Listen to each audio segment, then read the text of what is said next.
భారతదేశంలో ఏం పనండి? మీరు ఏం చెప్తారు సమాధానం దానికి? సిపిఐ సిపిఎం ఇక్కడ సంబంధం లేదు. మీరు ఎక్కడో కూర్చోబెట్టి రష్యా నుంచి ఇంపోర్ట్ చేసుకున్న ఐడియాలజీ అని మాట్లాడితే ఎలా కుదురుతుందండి? సో ఏ పార్టీ కూడా మీరు ఆ ప్రశ్నించలేరు.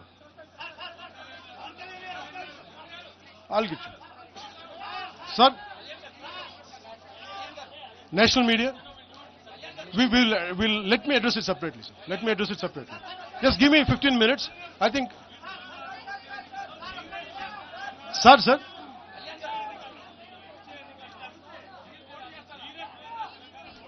నేను మీరు ఈ మాట అడుగుతున్నారు కాబట్టి నేను చెప్తున్నాను sir.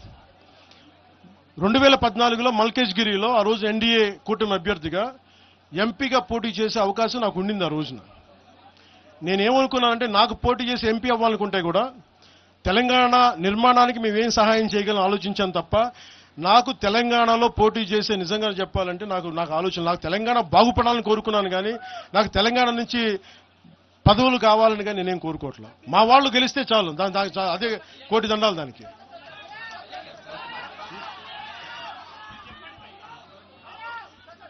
I'll take a last question, sir.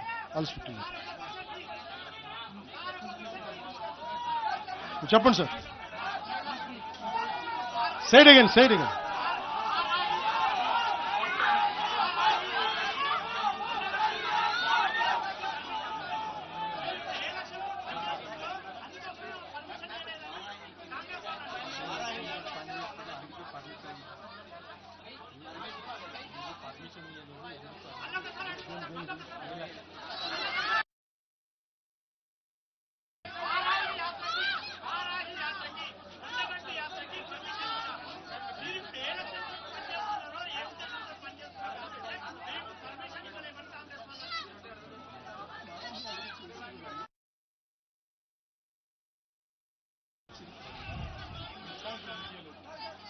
అది మీరు కాంగ్రెస్ నాయకులను అడగాల్సిన ప్రశ్న సార్.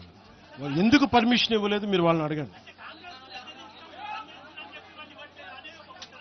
అది మీరు సీనియర్ జర్నలిస్టులు, మీకు అనుభవం ఉన్నది. మీరు ఎందుకు పనిచేయట్లేదో మీరు ఒక అనాలిసిస్ మీరు చేయండి, మేము దానికి సమాధానం చెప్తాం.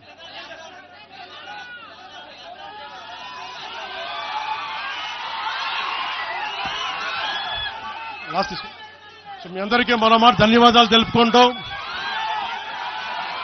13వ సంవత్సరంలో అడుగు పెడుతున్న మన తెలంగాణకి, తెలంగాణ యువతకి, తెలంగాణ ప్రజానీకానికి, 4 కోట్ల ప్రజలకి ధన్యవాదాలు తెలుపుకుంటూ జై తెలంగాణ, జై హింద్.